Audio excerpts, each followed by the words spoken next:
teine on see, mis on ka seadusandluse menetlemise protsessis praegu, on üldhoolekande reform, mis tähendab seda, et kuidas siis hakkab olema üldhoolduse eest maksmine üldhooldekodus.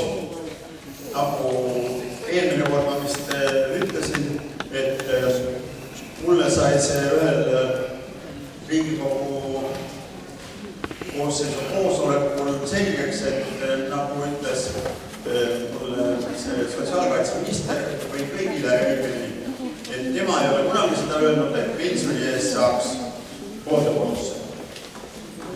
Ja nüüd on mulle niisugune ettepanek, et mis te arvate, kui meie kutsuks siia rääkima sellest üldhoolde reformist tervise- ja tööministri Peep Peterson.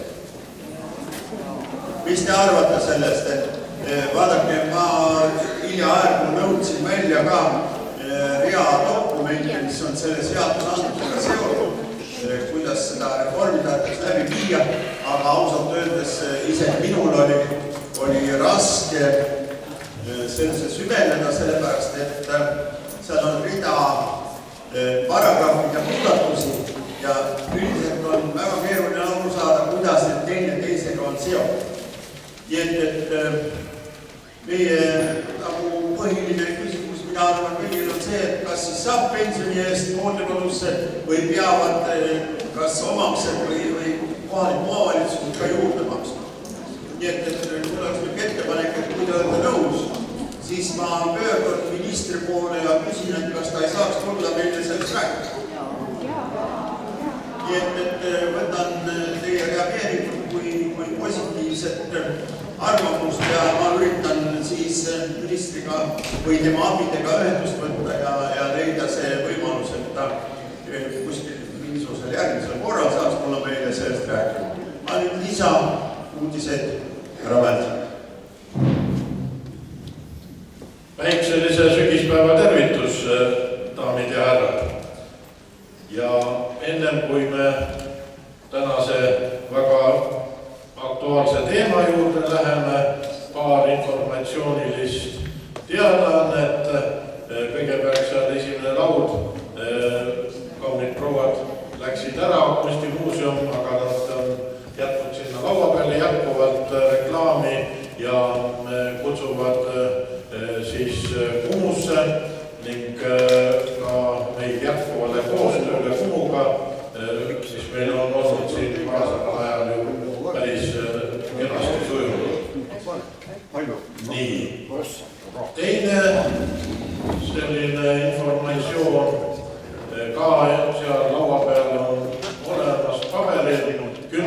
novembril, 10 on välja sõid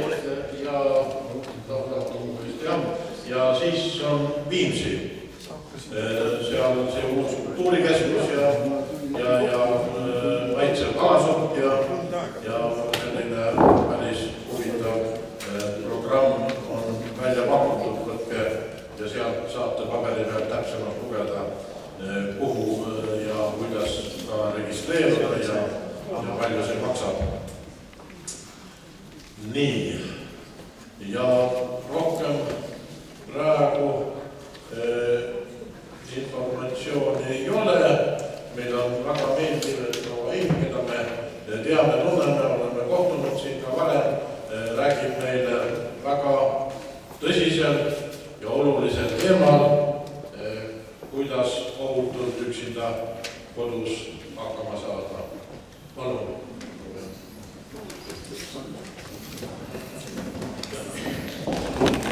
Tere kõigile! Ja ekraani peal juba näha ka. Minu nimi on siis Anne Eim. Ma tulen Päästeametist oma jutuga ja ma töötan Põhja Päästekeskuses ennetusbüroos. Me oleme osadega siis kohtunud ja natuke võib-olla tuleb ka tuttav jutt, aga nii nagu on, et kordan on tarkuse ema. Et paljud asjad ongi vaja jälle ja jälle uuesti ka üle korrata.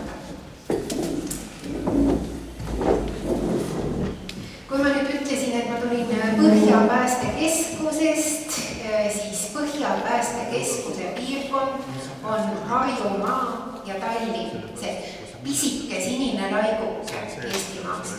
See on väike, palju väiksem kui on Lääne ja Ida ja Lõuna piirkonnad, aga siin, nii nagu siin need arvud ka näitavad, Harjumaal ja Tallinnas on väga palju inimesi, et kui Eesti elanikkonnast arvestada, et üks kahendik või üle poole on siis ligi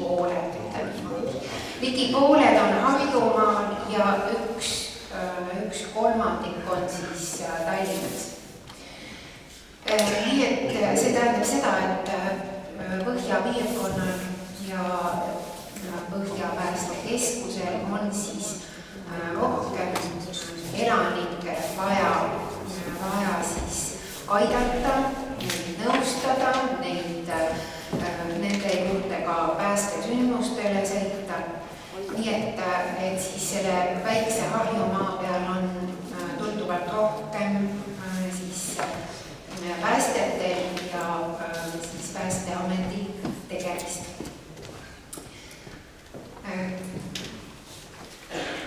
Kui nüüd oli, et üks kolmandik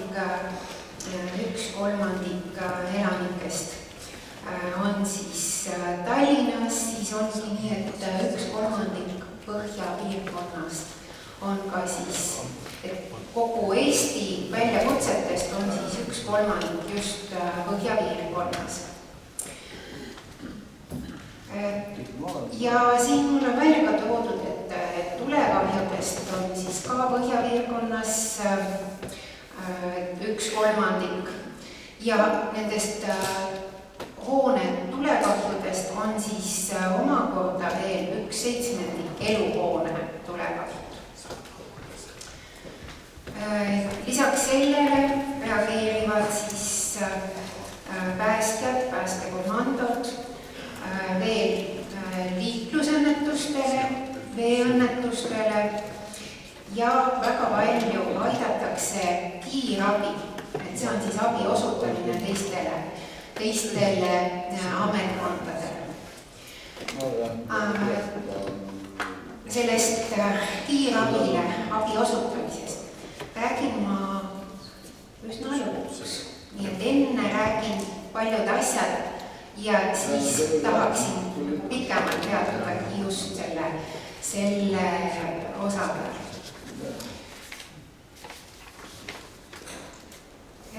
Nii. Ja veel natuke numbreid, et üle Eesti on siis 72 päästekomandot ja Põhjapiirkonnas on siis 13 päästekomandot. Siin on ka neid arve, et kui palju on siis igapäevaselt siis reageerimas, et ongi 300 päästjat on kogu aeg valves, siis 4 pommigruppi on igapäevaselt valves, siis 120 vabatahtlikku on valves ja siis vabatahtliku komandod ja siis kui nüüd arvestada, et vabatahtlikke päästjaid on siis nendele kutselistele komandodele veel lisaks üle 2000 päästja, vabatahtliku päästja, siis igapäevaselt nendest ongi 250 siis valves ka. On siis välja arvestatud, et 15 minutiga suudetakse appi minna 92%-le sündmustele ja inimestele. Aga nii kaua tuleb hakkama saada ise. Et see 15 minutit võib tegelikult et ei saa jääda niisama lihtsalt ootama. Et see 15 minutit selle ajaga tuleks ise ka natukene tegutseda.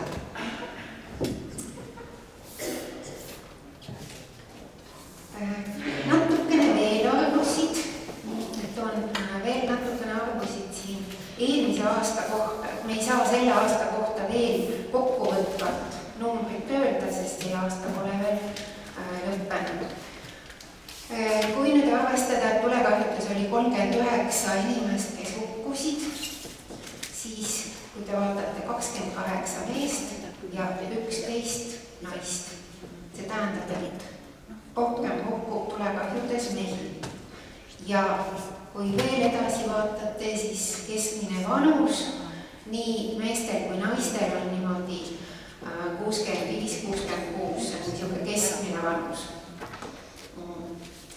Ja kui te vaatate veel seal, nii, siis nendest 28-st on siis üle poolte mehed olid alkoholi joobes ja samamoodi siis naised, kes hukkusid, et 6 joobes naist 11-st on ka üle poole. Veel üks asi, mis selle hukkumise juures on üks niisugune väga kurb fakt, et 72% nendest kodudest puudus suitsuandu. Ja kui nüüd siis vees hukkumisest rääkida, et ka uppumised vette, siis 60 inimest eelmine aasta, nendest olid siis 51 mehed ja 7 naised ja keskmine vanus umbes sama, mis ka tules hukkunud. Et need hukkujad on ikkagi sinna 60 pluss ja eakate poole. Ja jälle alkoholijoome on see, mis on olnud sellega koos. Et kui 32 joobes meest 51, et siis jälle on siis tunduvalt üle poolte joobes olemus. Eelmine aasta siis hukkus ka 2 last. Selles need 2 last, et on kurb see fakt, et 2 last hukkus, aga ikkagi, kui me vaatame seda statistikat, siis lapsed, nad oskavad ujuda, nad on ettevaatlikumad, nad on alalhoidlikumad ja nad on saanud ka koolis 1. klassis, me käime veeohutusest rääkimas, siis neil on 3. klassis on ujumise õpetus, nii et nad on selles mõttes ohuteadlikumad ja ettevaatlikumad ja saavad hakkama, nad on ka kiiremad, nende reaktsioon on kiire. Nii et kõik see põhjustab selle vanema ea suurema protsendi. Ja all reas on mul kirjas, et iga 3.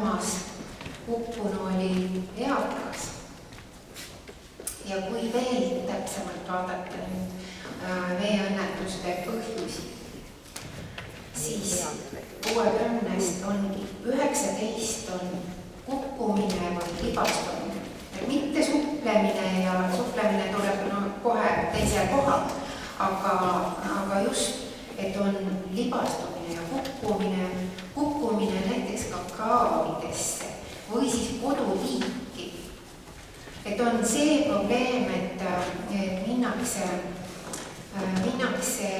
tiigist vett võtma, kastmisvett võtma ja libisetakse ja kukutakse. Nii et see teekond sinna vee võtmiseni on kas väga libe või on natuke lagunenud või on ka need jalad ja sammukesed natuke tüntsimaks muutunud.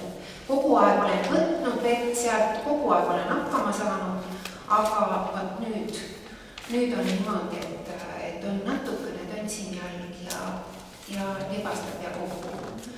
Ja seda tegelikult võib ka noorematega juhtuda, eks ole, et see vee võtmine kodutiigist ka kaevudest, et see peaks olema siis niimoodi vaadatud, et ei oleks seda ohtu, märka ohtu seal tiigi serval näiteks. Oli ka selline juhus, kus siis niitmisel libises. Et samamoodi jälle muru niitmine, liberohi ja siis kukuti vette. Nii et sellised ohud on. Ja kui siis vaadata, oli suur hulk, oli peaaegu kolmandik on siis kalastamisel. Jälle on niimoodi, et kui siis võtta nüüd eakamaid inimesi, et ma olen kogu aeg hakkama saanud, ma olen kogu aeg olnud kalamees, ma olen kogu aeg niimoodi teinud, aga natukene selle eaga koos tuleb just nimelt see niisugune koordinatsioon on natukene kehvem ja just see hakkama saamine seal veekogu ääres ei ole nii hea. Ja siis see kalastamine just ka siis ja need veeõnnetused kalameestega juhtuvad kevadel ja sügisel.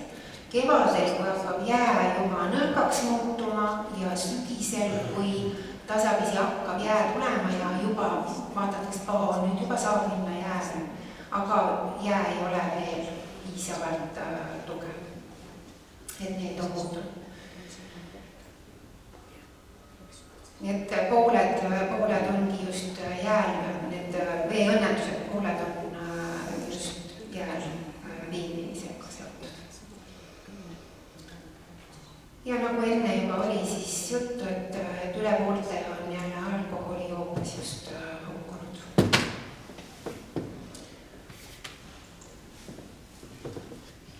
Ja siin on niisugused väiksed sõnumid siis ka, et kui arvestada just, kordan veel, et iga kolmas oli siis eakas, kes hukkus ja vette libastumise tõttu see toimus, siis ongi nii, et kui teil on ka kodu lähedal tiik, mida siis ka võib-olla kasutate, võib-olla kujumiseks, võib-olla vee võtmiseks, siis paluge oma lähedastel, võib-olla ise enam ei saa, eks ole, niisuguste toimetustega. Paluge ja abi selle koha pealt, et saaks need vette minevad sillad korda, et need oleks korras, siis võimalikult võib-olla isegi oleks tiikidel piirdeaiad ette panna, et seda niisugust ohtu ei oleks. Ja samuti siis kaevud kindlasti vaadata. Kaevukaaned, et ei oleks sellist asja, et oleks avatud kaevud. Et kaevukaaned kindlasti peale. Nii et sellele pöörata tähelepanu, et andke märku, kutsuge omal noored lähedased külla ja tehke väiksed talgud ja saate niisugust asjad korda. Ma nüüd ei tea täpselt, kui palju teist on sellises kodus või suvekodus elate. Võib-olla olete paljud just kortermaja elanikud, et siis seda ohtu ei ole. Aga teistele siis niisugused soovitused. Ja need, kes armastavad ujumas käia, et siis kindlasti ei läheks üksipäini. Või siis, kui üksipäini lähete, siis andke kindlasti kellelegi teada, et ma nüüd lähen ujuma. Ja tema siis oskab arvestada, et umbes nii kaua ta siis tavaliselt ujub, et siis teab, et tuleb siis vaatama, et kuhu kohta sa jäid, et läksid ujuma ja ei ole siiamaani tagasi tulnud, eks ole. Et tuleb appi. Või siis ka sauna minnes. See on ka niisugune veega seotud, et sauna minnes samamoodi, et oleks siis teisele inimesele teada antud, sõbrale, abikaasale, et teata teataks, et sa oled seal ja osatakse siis mõne aja pärast vaatama tulla. Aga parem on ka äkki seal käia. Ja siis see viimane sõnum, et kui jood, siis ei uju, et sellist asja öelge ka siis. Ma usun, et teie nii ei tee, et siis joopes peaga lähete ujuma, aga annate siis oma lähedastele ka seda märku, et niimoodi ei teeks.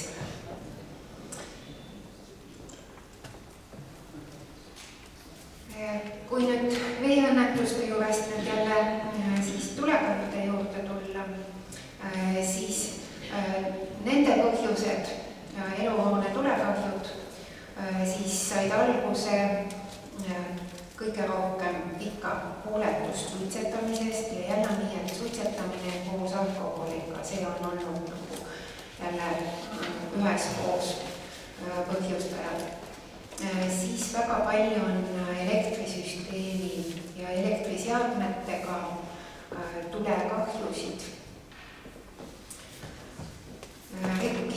Rikkis elektriseadmed, vananenud elektriseadmed, ülekoormatud elektriseadmed.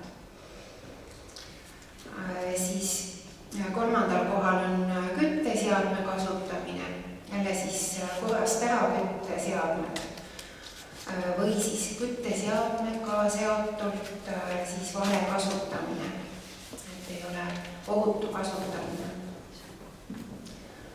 Lahtine tuli, hooletu lahtise tule kasutamine, et siis kõik need lõkked maja lähedal, liiga lähedal või siis ka näiteks grillimine, kus siis süttib siis maja katuseserv, räästa alla läheb tuli ja sealt saab edasi siis tulekahju. Ja toidu kõrbemine, ka sellest räägime natuke pikemalt. Nii nagu siis siin on näha ka 78% jälle hoodus suitsuandur. See suitsuandur, kordan pärast ole jälle veel, suitsuandur on kõige odavam elukindlustus. See annab märku esmasest, kui tekib mingi põleng, siis esimene asi on suits, mis kerkib lae alla ja tänu sellele hakkab siis suitsuandur tööle ja annab teile signaali või annab naabrile signaali. Nii et suitsuandur peaks kindlasti olema, aga need tulekahjud, nende puhul siis puuduski suitsuandur. Siis ikka see alkohol, mis on ka jälle üle poolte juhtudest on tarvitatud alkoholi. Ja selle tulekahju puhul on olnud ka siis saatuslikuks, kui evakuatsiooniteed, väljapääsuteed ei ole lagedad ja puhtad. Ka selle juures peatud rohkem pikemalt. Nüüd nendest elektriseadmetest ja juhtmetest ongi siis vananenud elektriseadmed. Kui te näete oma elektriseadmetel, et need juhtmed on veidi sellised kahtlased, natuke võib-olla värvi muutnud, valge juhe ja see on kuskilt kollakaks kiskunud. Või siis te näete seda, et natuke isegi säriseb kuskilt, siis sellisel juhul need seadmed, need pikendusjuhtmed, need tuleb kindlasti välja vahetada. Et sellele kindlasti pöörake tähelepanu, vaadake oma juhtmed ka üle ilusti, oma elektriseadmete juhtmed. Siis siin on üks pilt, kus on suur juhtmete pusa pikendusjuhtmed üksteise kõrval, üksteisest hargnevad. Sellist asja kohe kindlasti ei tohi olla. Ülekoormus, kuumenemine, juhtmed kuumenevad ja siis sellest saab jälle tulekahju veel kui pistikupesades pistikud niimoodi loksuvad, vot siis tekib ka sinna särin ja säde ja sealt võib tekkida siis jälle tulekahju. Saab alguse tuli. Kõigil on nüüd mobiiltelefonid taskus. Millal te oma telefone laete?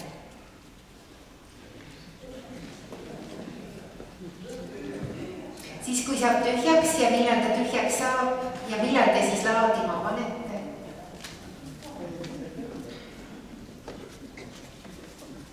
Keegi ei julge öelda, et ööseks paneme, eks.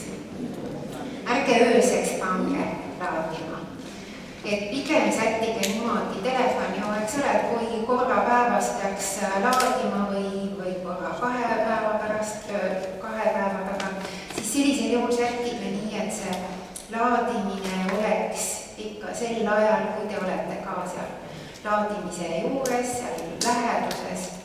Kui telefon saab laetud, siis võtate kindlasti selle juhtme, pistiku võtate pistikupesast ära. Ei jäta tühja laadijat, nii et võtate telefoni tagant ära ja jätate ainult niimoodi juhtme. Sest mõned laadijad võivad olla niimoodi, et nad lähevad natuke segadusse, nad mõtlevad, et ikkagi neil on vaja nagu laadida ja siis tekib ka samamoodi jälle ülekuumenemine. Nii et kindlasti siis laadija pistikupesast välja ja soovitavalt siis nii, et laete näiteks hommikukohvi juures. Sel ajal panete kohvi käima ja siis samal ajal on siis seal läheduses ka siis telefon laadimas.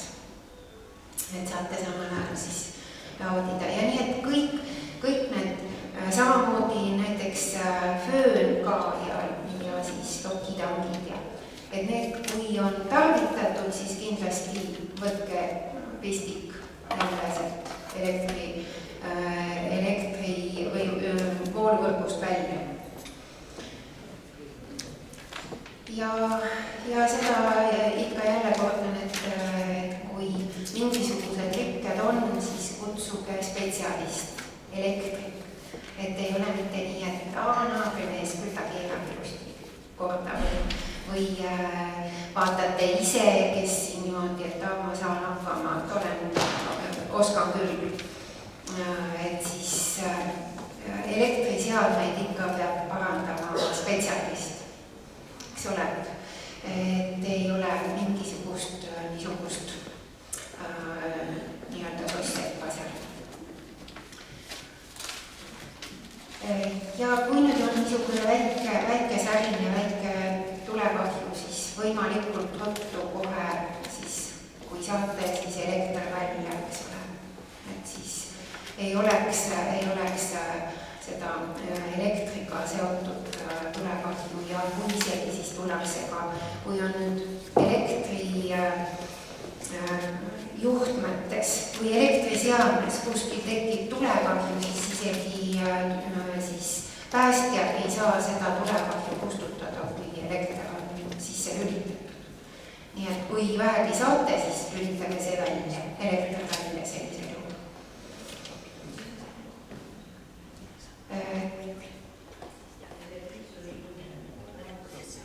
See on sees, võt sellega on nüüd niisugune, et soovitatakse ju see ka välja lülitada, aga samas see sisse-välja lülitamine ja see jälle on omakorda tekitab seda, et seal nüüd,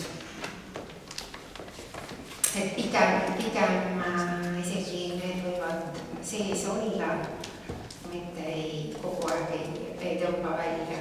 Aga näiteks arvutid võtke kindlasti ööseks välja, lülitage. Veel on niisugused pikendusjuhtmed, millel on lüliti, et siis kasutage näiteks neid pikendusjuhtmeid. Et saab lülitada siis kogu selle pikendusjuhtme taga olevat tarbijad välja.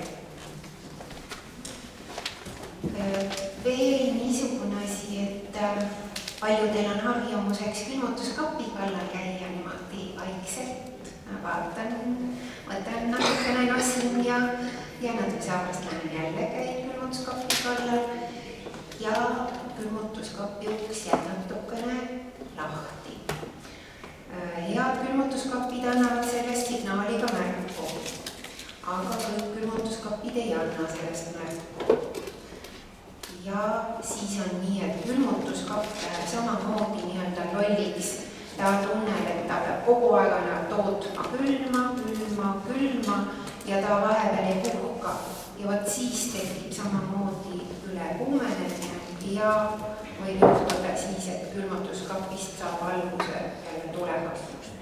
Ja vanad külmutuskapid, need on põhjustanud väga palju tulekahjusid. Nii et soovitavalt, kui ikka vähegi saaks, siis ikka need vanad minskid ja need välja vahetada.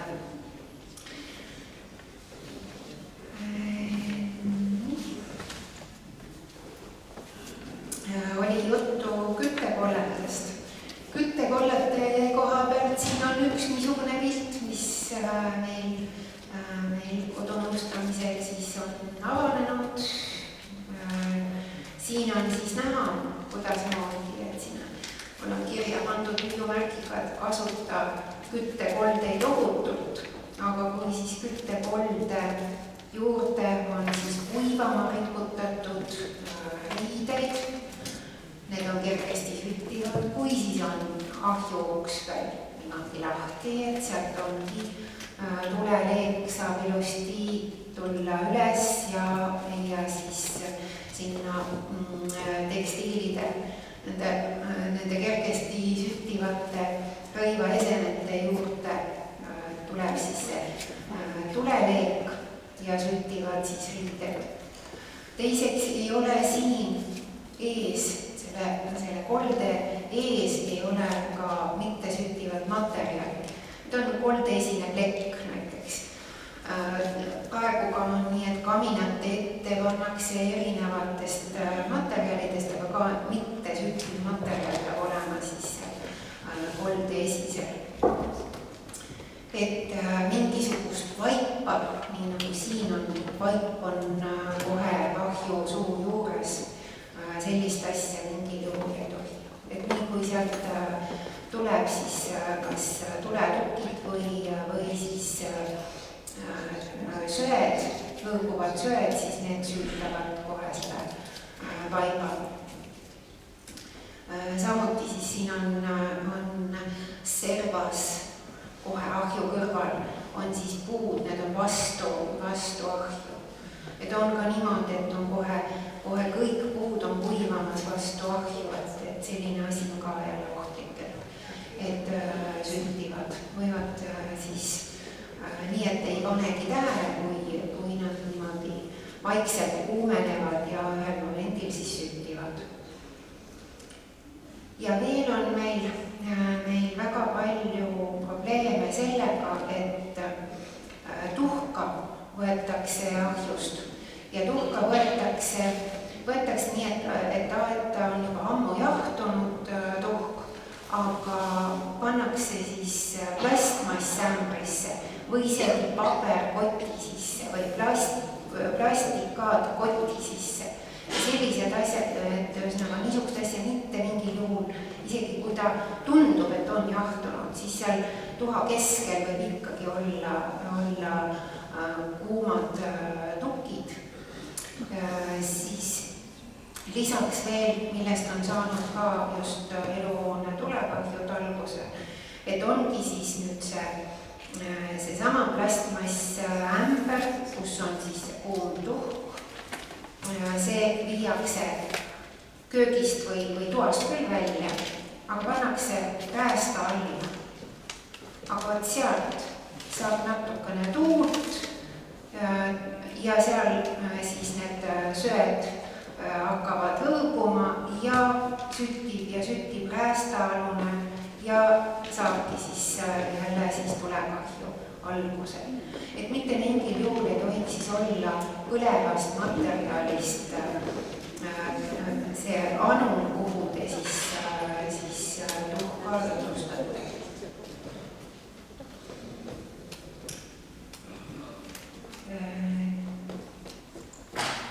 Küttekollete koha pealt siis veel, et siin on nüüd näha ka niisugune pliit, mida kasutati, mida tegelikult ei tohiks mingil juhul kasutada.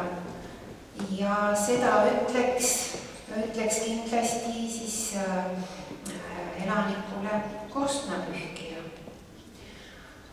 See tähendab seda, et korstnapühkija peaks külastama kindlasti sagedasti kodu, kui tihti peaks korstnapühkija käima.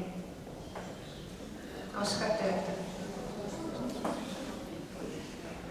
No, teie kuulete mind, mina ei kuule teie vaikselt. Ma ütlen ise siis, et ühesõnaga kord aastas peab kindlasti küttekoldeid puhastama. Soovitavalt siis nii, et kas enne kütteperioodi või siis kütteperioodi lõpus. Korstnapühkijad ütlevad, et ideaalis oleks tegelikult veel isegi mõlemal korral. Kui kütteperiood lõpeb, siis puhastada ja vahepeal näiteks suvel võivad juhtuda, et on jälle korstnasse kukkunud linnud või midagi, et siis oleks hea, kui sügisel ka veel puhastada. No, et see on ideaalis. Kui nüüd on eramu oma maja, siis võib puhastada ise või võib olla siis tuttav naabrimees puhastab, et tähtis on see, et ilusti on puhastatud, oleks hea tõmme, aga 5 aasta tagant peaks siis käima kindlasti kutseline korstnapühkija, kes siis annab ka akti. Nüüd need aktid vormistatakse digitaalselt, see tähendab, et läheb kohe siis küttesüsteemide portaali. Sealt on võimalik siis vaadata ise ja selle kohta tuleb siis teile meili peale teade, et enam korstnapühkija niimoodi paberil akti üle ei annagi. Et vormistab sinna ja siis teile tuleb siis meili peale see niisugune lingike, kus te saate siis vaadata seda akti. Ja aktis siis korstnapühkija teeb siis kokkuvõtte, kas siis kütmine on lubatud või siis teeb ettepaneku, et see küttekolle on ohtlik, seda küttekollet ei tohiks kütta ja siis pannakse küttekeeld peale.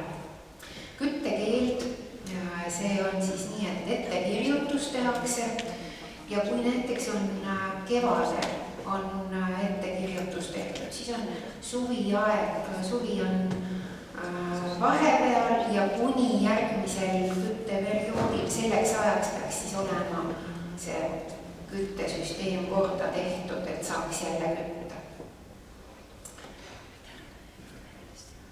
Nii et seda mitte kohe ei pea trahvi maksma, vaid trahvi peab siis maksma, kui siis seda küttekeeldu rikutakse, et köetakse ikkagi seda keelustatud küttekollet.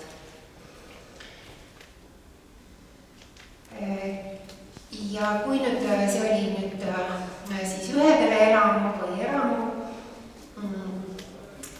et siis 5 aasta tagant peaks olema korstnapühkija akt, aga kortermajades peaks olema siis korstnapühkija kindlasti iga-aastaselt käinud. Nii et kortermajad, korteriühistud peavad kindlasti siis kutsuma iga aasta korstnapühkija.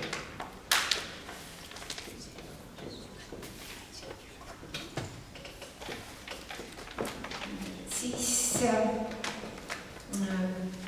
küttekolletest lisaks oli siis, et siis tulekahjud said alguse ka hooletust lahtise tule kasutamisest.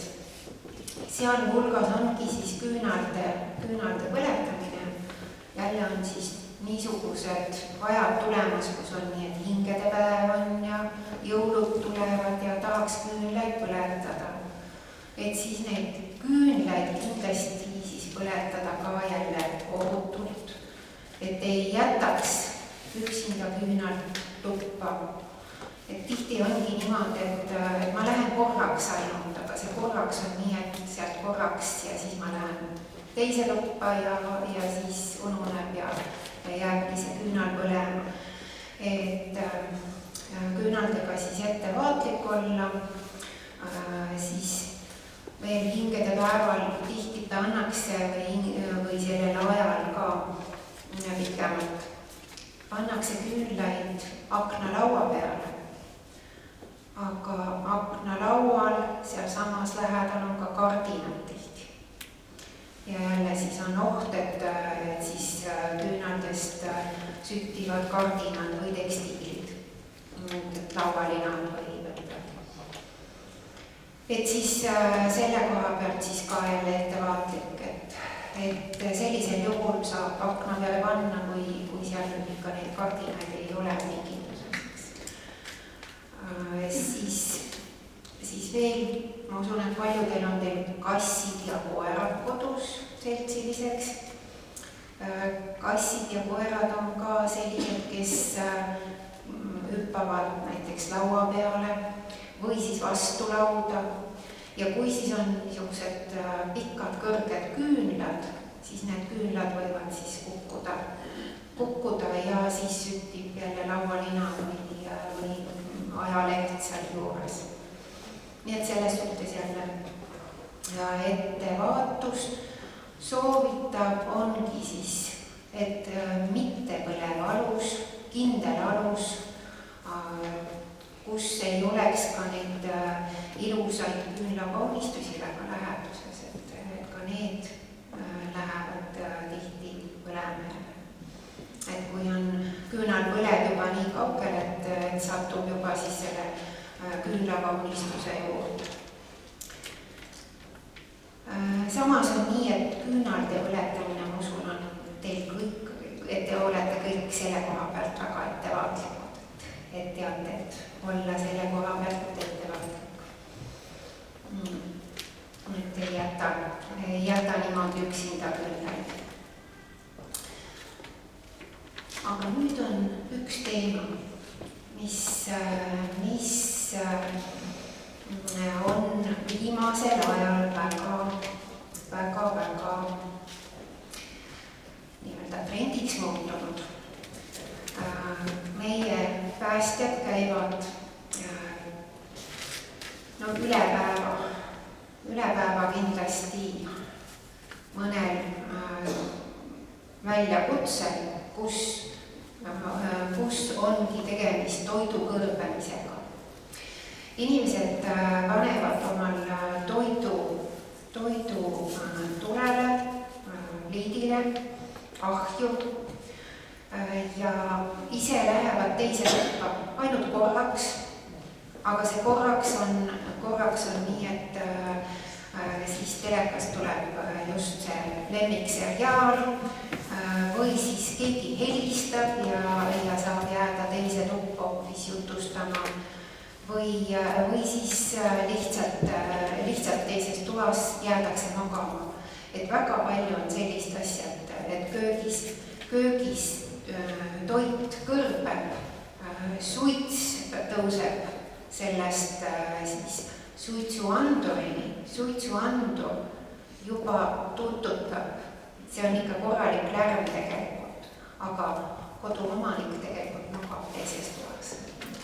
Et ta ei kuule isegi seda alarmi, aga õnneks kuuleb naaber seda alarmi ja kutsub juba pääste kohale ja tehakse siis uks lahti, kohistatakse õnneks, kas võib-olla ärkab üles või siis on nii, et tulebki minna kas akna kaudu või siis avatakse uks jõuga ja siis toit kõrbeb. Ja on väga palju ka sellist asja, pannakse toit siis pliidile, ja minnakse hoopis kodust ära. Kas siis unustatakse või mõeldakse tõesti, et selle ajaga ma jõuan, kui see on ahjus, toit on ahjus ja selle ajaga ma jõuan käia üle tee poes või midagi. Nii et inimest ei ole kodus ja toit on pliidi peal. Ja just nimelt siis sellisel puhul ongi siis just abiks andur, kes annab sellest märku oma signaaliga. Nüüd selleks, et seda siis vältida, on ju paljudel liitidel on olemas taimer. See taimer siis, kas ta siis annab alarmi, nii et see helin annab teile teada, et nüüd on see kas 10 minutit või 15 minutit, mis peaks olema see toidu valmimise protsess. Või siis on nii, et ideaalne on veel see, kui panete aja peale ja lülitab välja, et see on kõige parem variant. Lisaks sellele on niisugused seadmed, mis on siin jutumärkides pliidivalvur, et ongi selline nimetus, pliidivalvur. Ja seda saab siis paigaldada elektripliitidele. Ja see on siis just nimelt, et kas siis kui see aeg saab täis, siis ta lülitab pliidi välja või siis temperatuur läheb piisavalt kõrgeks, et siis lülitab ka. Et elektripliit ja elektripliiti saab siis välja lülitada. Ja annab siis ka helinaga, siis signaaliga annab ka märku. Ja toidu tegemise juures veel, millele ma rõhutaks ja pööraks tähelepanu, et vahel siis juhtub toidu tegemise käigus, et panni peal süttib õli. Ja ma usun, et teie kõik teate seda, et mitte mingil juhul ei pane sinna vett peale ja ei pane ka seda põlevat panni kraanikaussi vee alla, et sellist liigutust ei tee mitte mingil juhul. Et sellega võib juhtuda palju suurem, et plahvatab selline suurem tulekahju, sellest saab just tekstiilid süttivad ja köök vajab remonti kindlasti kohe. Aga siis sellisel puhul on kõige lihtsam variant, et kui on pannil on tavaliselt ka gaas ja gaas panna siis peale. Nii et kaanega siis võtate selle hapniku juurdepääsu tuleb ära. Et siis sellisel juhul kustub tuli. Ja veel on võimalus, et nagu pulber kustutiga, et panna näiteks jahu, et ongi siin samas nii. Jahu ka tolm lahvatab kokkupuutel leegiga. Jahu on nagu pulber kustuti, matab selle põlemise ära, võtab hapniku pealt ära. Kui ta piisavalt vähe, siis ta lahvatab. Ei kuulnud hästi. Kui ta paneb, siis ta piisavalt vähe, siis ta lahvatab. Selle peab niimoodi, et ta katab selle leegiõli ära. Lihtsam on ilmselt öelda soola, jahu või soola või soodat. Sooda, et need, mis on niisugused, millega saab nii-öelda matta selle leegi ära. Võtab hapniku samamoodi ära. Sooda on üks ja et sooda on tavaliselt ka niimoodi, et on köögis niimoodi suhteliselt käepärast lasta, et saab sellega kustutada. Aga et vett ei pane kindlasti peale. Ja kui siis nüüd ongi mul suitsuanduri pilt siin, et tavaliselt siis sellisel puhul hakkabki suitsuandur tööle ka, et kui niisugune natukenegi suitsu tuleb. Minul tihtipeale lähevad pannkoogid kõrbema, siis tuleb suitsu ja siis hakkab suitsuandur tööle. Siis ma tean ka, et ta on ilusti töökorras. Et tegelikult ongi suitsuandurit vaja testida, et kas ta ikka on töökorras.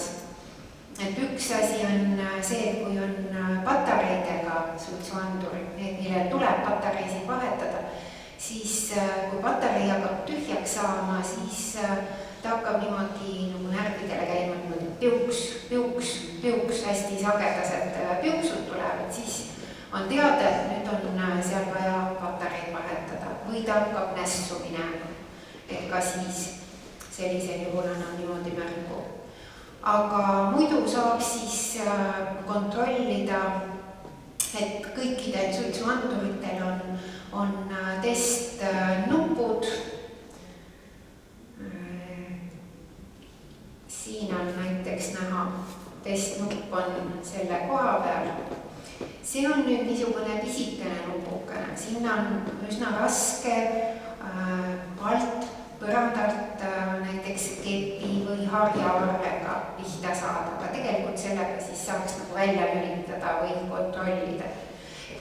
See testnupp on kahe otstarbega, et kui minul nüüd need pannkoogid kõrbevad, ma tean ju, milles on asi, ma ilusti tuulutan, aga selleks, et signaali vaigistada, siis ma vajutan selle nupule, samale nupule.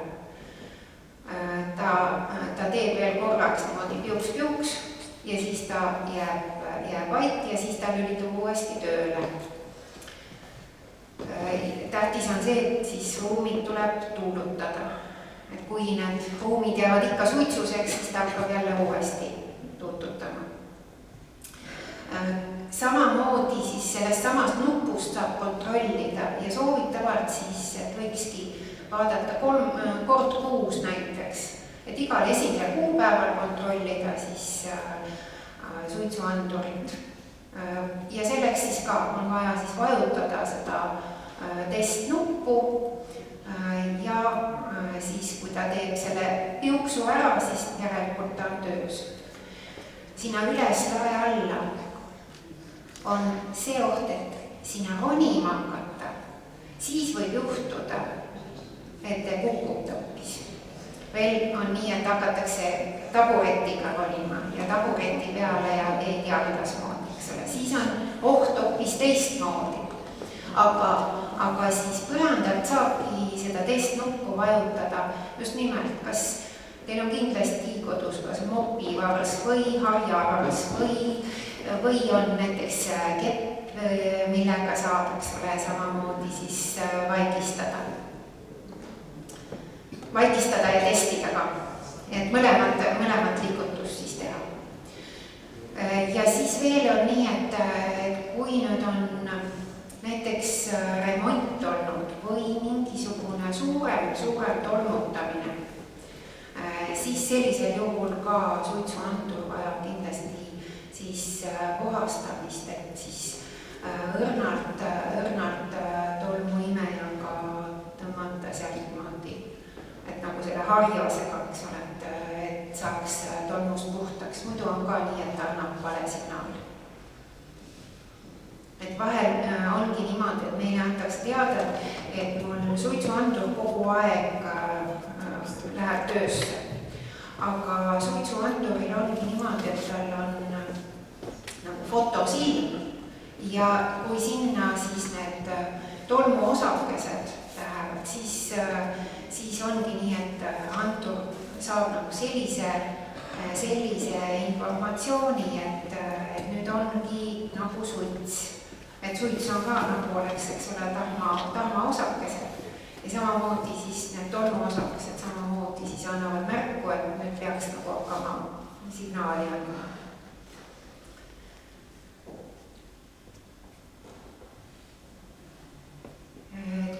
Lisaks tavalisele suitsuandurile, et kui teil on endal selline mure või on siis teil tuttaval selline mure, et selle suitsuanduri signaali ei kuule.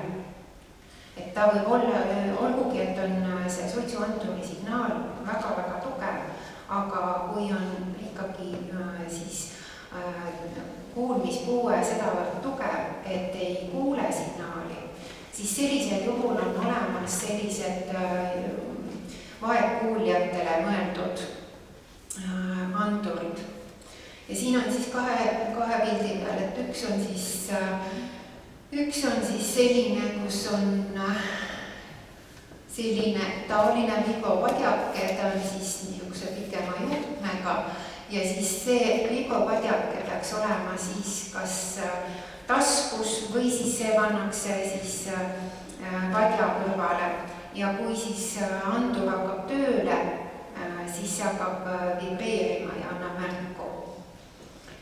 Ja siis teine variant on siin, kus on niimoodi, et siin hästi ei ole näha, aga siin on üks niisugune valguskuubik ja see valguskuubik, see hakkab siis ka blinkima.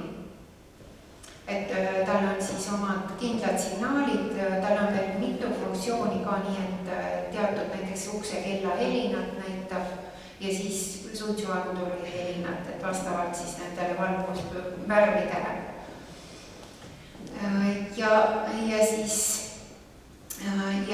siin on siis viibopadjake ja tavaline suitsu, nagu raadiosaatjaga suitsuandur on nii siin kui ka siis siin. Et need peavad täpselt samamoodi siis olema ikka laes lakke kinnitatud, võimalikult siis keset elamist, et ühesõnaga 60 ruutmeetri suurune elamispind, et selle puhul siis võimalikult siis keskel võiks olla siis suitsuandur ja selle siis vaegkuuljatel samamoodi.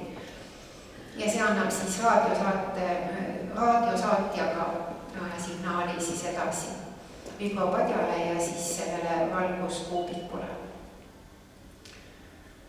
Nii et kui nüüd ongi teie tuttavate hulgas, kellel oleks sellist asja vaja, et siis on teada, et niisugust asja oleks vaja muretseda ja panna. Lisaks suitsuandurile on siis vingugaasianduri kohustus.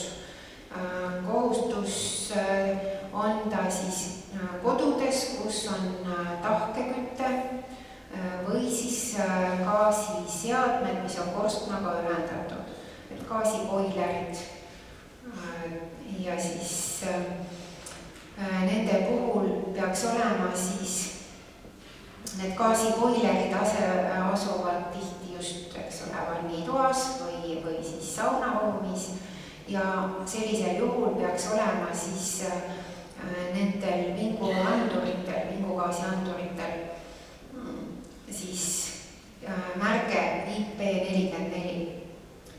Et see peaks olema siis sellel pakendil ja sellel anduri küljes selline märgistus. Kortermajas, kus on tavaline kaugküte, sinna ei ole vingugaasiandurit vaja paigutada.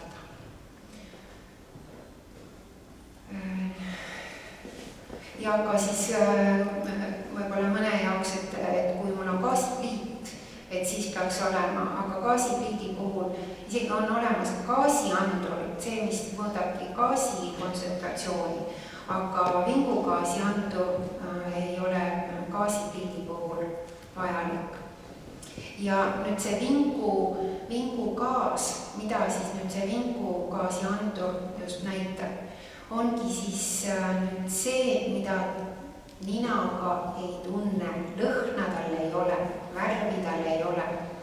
Nii et ise seda muidu ei tunne ja lihtsalt inimene jääb võib-olla uimasemaks, jääb magama, unisemaks. Nii et kindlasti siis see vingugaasiandur on see, mis annab siis märku, kui on vingugaasi kontsentratsioon juba kõrge siis eluruumis.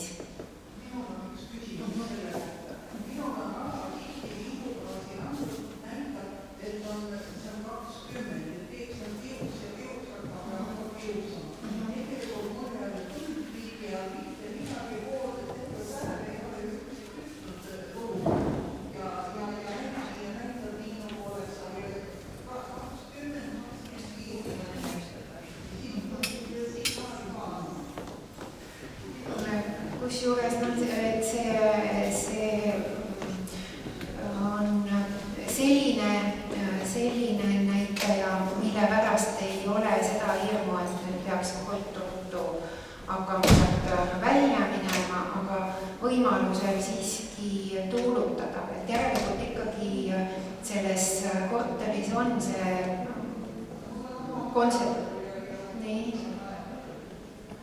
et ta ikkagi selline kontsentratsioon on järelikult siis, kui ta näitab ka ja kui te ütlete veel, et numbrit näitab, eks ole. 20 on niisugune, mis on nii, et pikka aega selles olles, siis ongi niimoodi, et võib tulla teil peavalu ja niisugune uimasus. Aga ta ei ole niisugune, et nüüd te teate jooksma ruttu ruumist välja.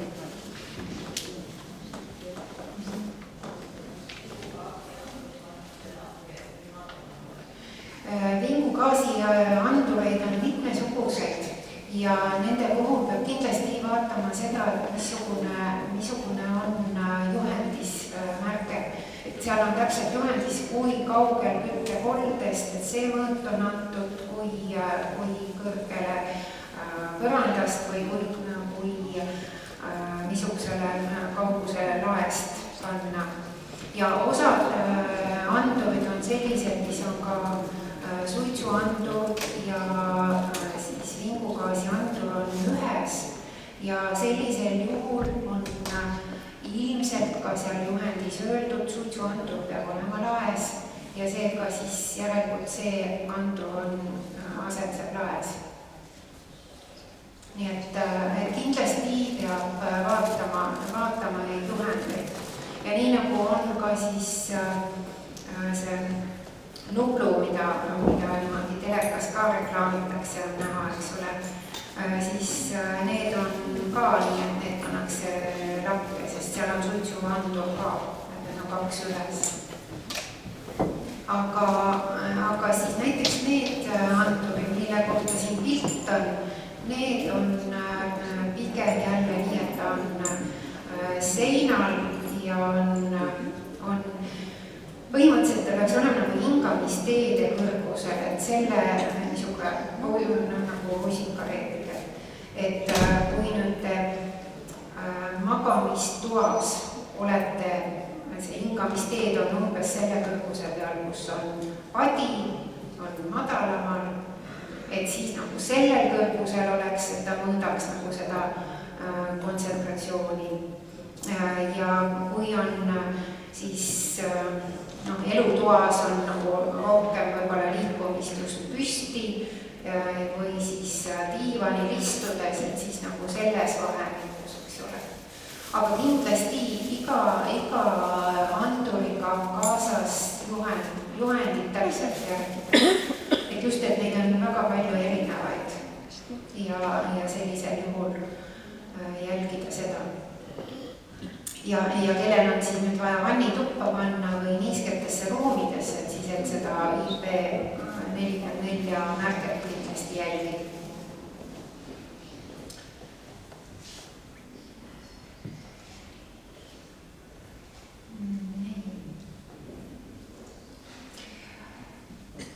Ja siis, kui nüüd mingisugune oht on, ma usun, et kõik te teate une pealt seda numbrit, mida kuhu helistada, kui on vaja abi kutsuda, on kõigil peas.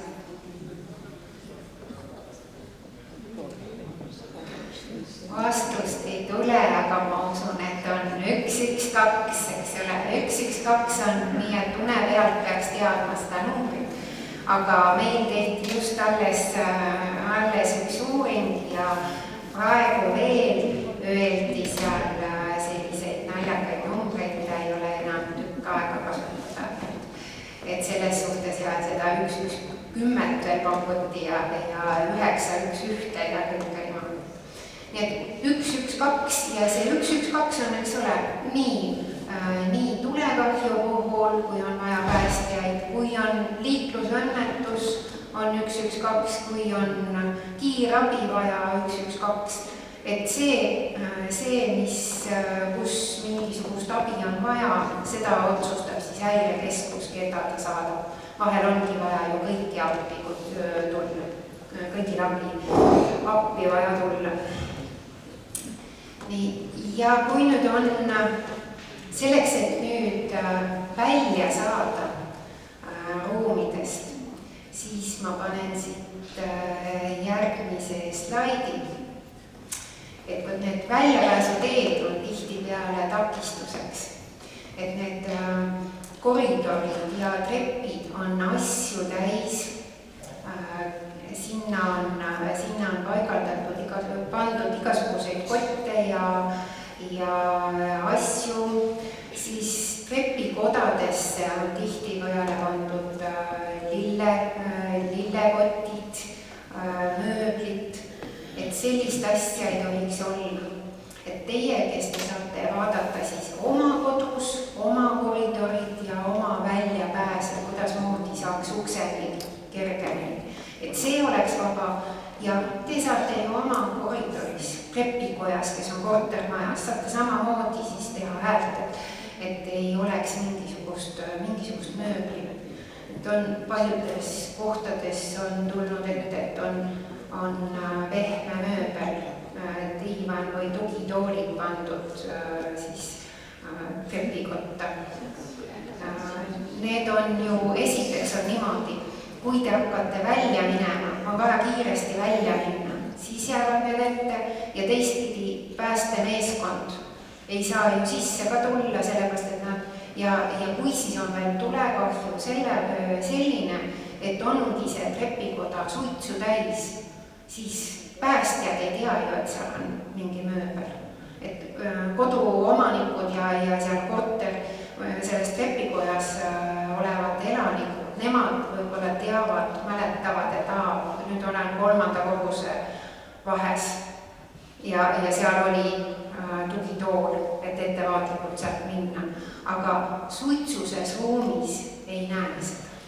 Nii et väljaminekuks jäävad nad ette ja sisse tulekuks, kui päästjad jooksevad trepikotta sisse ja tahavad siis kustutama tulla, siis neile jääb see jalgu. Samamoodi lapsevankrid, siis jalgrattad, lillekotid kukuvad ja jäävad ette. Ja samamoodi näiteks ka kiirabi, kui kiirabil on vaja siis näiteks inimest transportida välja, siis sellisel juhul on ju samamoodi need mööblid ja need lilled ja jalgrattad ja kõik need jäävad ju sinna ette, eks ole. Nii et sellepärast peavad olema siis trepikojad võimalikult tühjad, mitte midagi tohi seal ees olla takistuseks. Veel, et siin ongi niisugune pilt ühest lukust, et hästi head on libliklukud, et kui teil on vaja korterist välja saada, siis libliklukuga või siis niisugune, mis siis lingiga vajutades, et uks kohe avaneb. Muidu on lukus, aga siis kui vajutate, eks ole, hakkate välja minema, vajutate ainult linki ja saate kohe välja. Et kui teil järgi on võimalik, siis laske oma kodus selline lukk panna. Ja kui nüüd on ikkagi võtmega seestpoolt avada, siis sellisel juhul, nüüd me jõuamegi selle ühe sellise teema juurde, mis on meil igapäevaseks mureks Päästeametil. On võtmega seestpoolt avatavad lukud ja inimesed hakkavad, nad on pannud selle lukku kinni ja nad on pannud võtme risti luku ette. Iseenesest on hea, kui välja pääsemiseks on võtt kohe ees ja saab kohe lukust lahti keerata. Aga kui nüüd peaks olema nii, et teil on vaja tulla appi, siis on see võti seal risti ees ja väljastpoolt võtmega sisse pääse. Kohe räägin veel natukene pikemalt, aga nüüd selle võtme koha pealt, et see võti võiks olla kohe siin uks ja ukse kõrval väike nagikene või lauakene, kus te olete, kohe saate võtta, keerate siis võtmega lugu lahti. Ja üks võti, mis on kogu aeg siis seal ukse juures, mida te kaasa ei võta, vaid ta ongi kogu aeg on ukse juures. Kui te lähete välja ja siis tulete jälle tagasi ja siis on see võti kuskil, kas on ta taskus või on ta kotis, kott on tagatoas ja kui nüüd ongi vaja teil kiiresti välja saada sealt ruumist, siis te ei leia seda võtit, mis seal tagatoas on või te ei saagi, eks ole, kui seal on tulema. Ei saagi seda võtit kätte. Et see tähendab seda, et igaks juhuks oleks kohe seal ukse juures üks kindel võti, mis on alati seal ukse juures. Et see on niimoodi igaks elujuhtumiks seal ukse juures. Ja teisega käite siis väljas näiteks.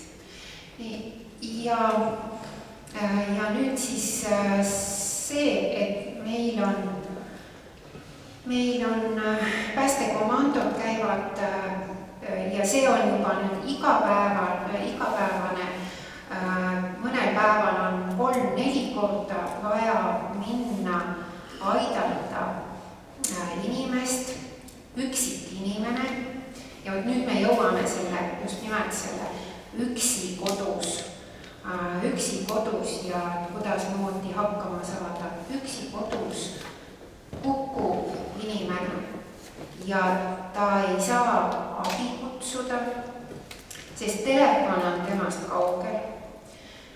Tema tuttaval isegi on võti ja ta tuleb ja tahaks nüüd teha väljast ust lahti ja nüüd on see võti risti ees.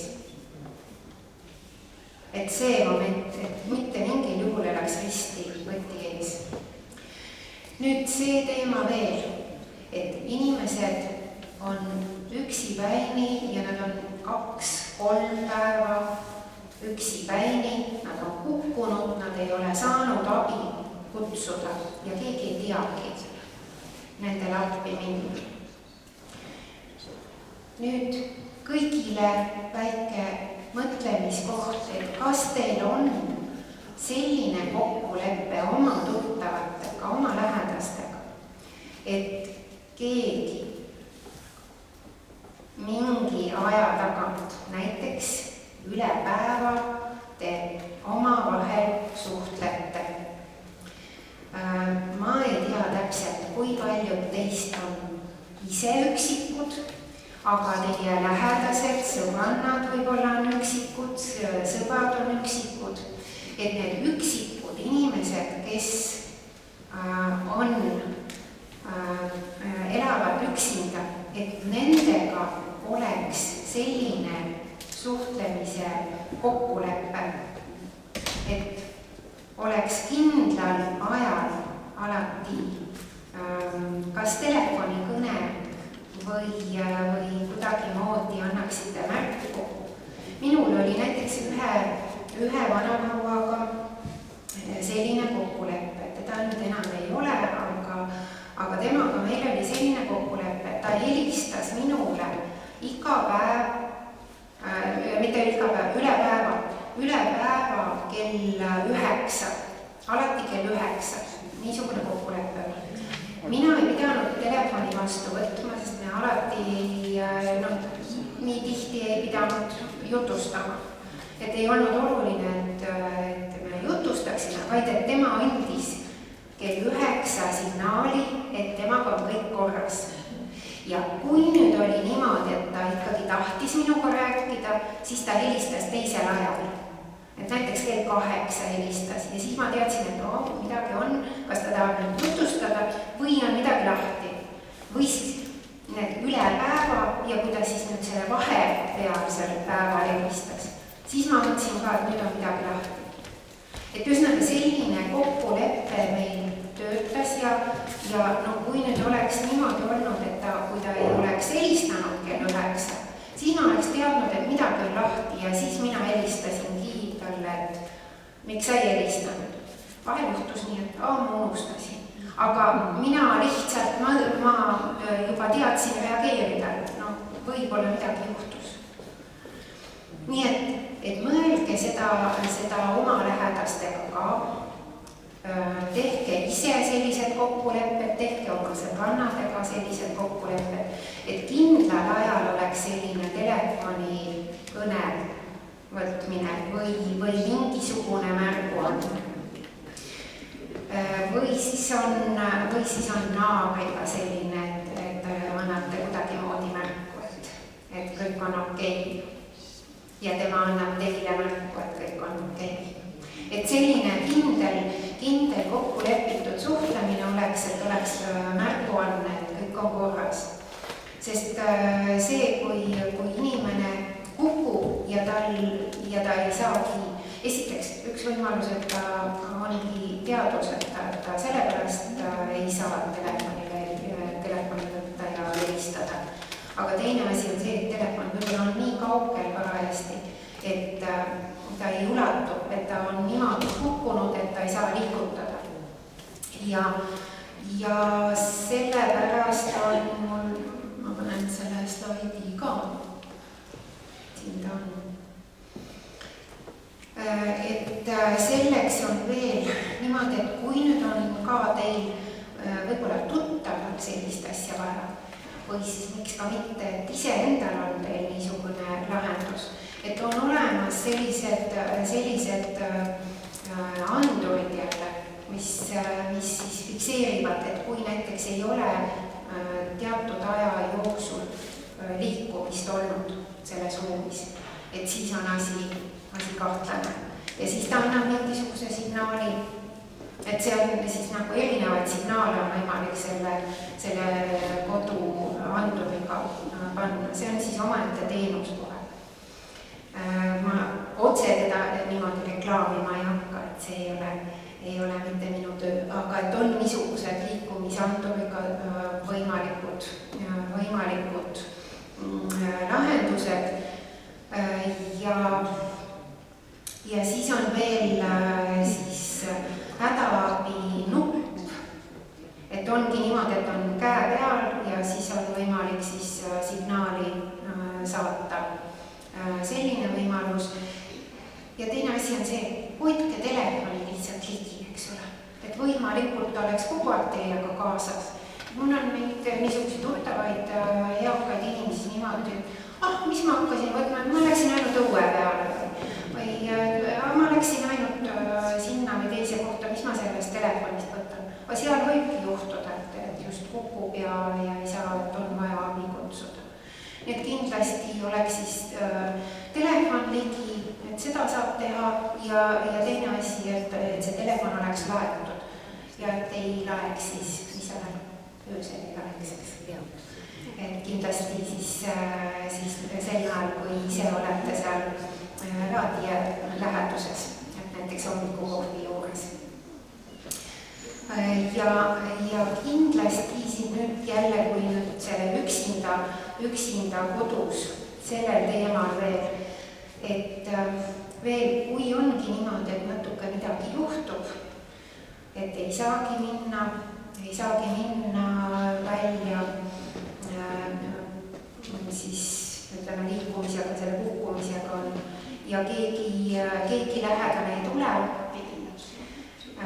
Tunnet, et ma ei hakka sellepärast veel kedagi appi ka kutsuma, aga hea oleks, kui siis oleks natuke toiduvaru ja natukene oleks joogivaru ja kindlasti, mis peaks olema, et vähemalt nädala jagu teil peaks olema retseptiravi. Et kui te oletegi nii nagu oli näiteks vahepeal oli see koroonaperiood, eks ole, et ei saanud ka, oligi vaja kodus istuda, siis sellisel juhul on nii, et nädalaks oleks kindlasti need retseptiravimid välja ostetud. Et ei oleks niimoodi, et oi, ma võtsin nüüd täna viimase tableti ja nüüd ongi häda käes. Ma ei saa välja minna, ma ei saa apteekist tablette tooma minna. Nii, nüüd on need minu mured murtud, aga ühe asja ma ütlen, et on selline projekt Päästeamet koos omavalitsustega. Ja see projekt on niimoodi nagu tsüklitena või etappidena toiminud. On juba 4. etapp, nüüd tuleb järgmine aasta 5. etapp. Nüüd kõigest sellest, näiteks küttekolded, kui on lagunenud, kui on elektrisüsteemid korrast ära, ka niisugused andurid, mis on erilahendustega vaegkuuljatele andurid näiteks või ka pliitivalvurid, siis on võimalus niisugusi lahendusi pakkuda just nimelt üksikutele eakatele. Ma näitan niimoodi auditooriumi poole. Ma ju ei tea, kui paljud teist üksikud eakad on, kes elab noortega koos või olete ka üksikud ja kahekesi elavad eakad, eks ole. Et neid saab aidata just nimelt selle projekti Kodud tuleohutuks raames. See tähendab seda, et andke endast märku ja andke märku endast oma kodujärgse omavalitsuse sotsiaalosakonda, et mul on niisugune probleem. Ja uue aasta alguses saab siis panna kaardistada need kodud, kus see abivajadus on ja siis kas siis järgmine aasta, võib-olla ka ülejärgmine aasta, et saab siis aidata. Nii et andke endast ise märku. Et kõikide omavalitsuste sotsiosakonnad siis peaksid teid kuulda võtta. Nii, ja siis minu poolt ongi kõik.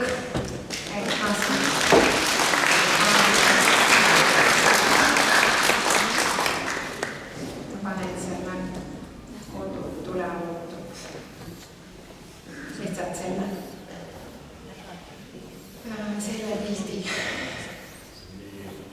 Suur tänu, proua Ein, nende rohkete hoiatuste, soovituste, õpetuste eest ja loodame, et meie kuulajatele oli siin meeldejätmist omajagu ja juhindumist.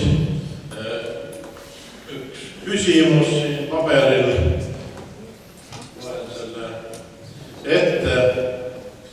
Olen 92-aastane, praktiliselt terve, ei ole sõltlane, mul on rida harrastusi ka, aga tunnen nõrkust ja väsimust. Minu teada Tartus töötavad 2 arsti-geriaatrit. Kas Tallinnast võib ka sellist arsti-geriaatrit leida? Läheksin sellise arsti juurde, kas või tasulisele vastuvõtule. Geriaater Tallinnas. No see nüüd ei ole päris Päästeameti rida. Et see kindlasti tuleks siis leida ja kindlasti leiab sellise. Ja ma enda poolt lisan, konsulteerisin kõrval arstiga, et iga perearst tegelikult ka geriaatrilise probleemiga on suhteline tegelema, nii et perearstiga peaks siis Tallinnas kindlasti rääkima. Teine punkt on siin, see on pigem informatsiooniks, ma saan aru, külmkapi vanust ja töökõlblikkust saab spetsialist kontrollida. Nii et kes külmkapiga probleeme lumetab, siis seda meelde jätta. Eile oli ühes televiisori saates lausa näidati, kuidas külmkapp läks põlema või korraldati külmkapp. Tehti ja selline katse. Nii et külmkapp loetakse jah, tõepoolest väga selliseks tulemuks masinaks. Nii, aga ma näen, et rohkem küsimusi ei ole. Veel kord suur tänu, proua Eit, see oli väga sisuline.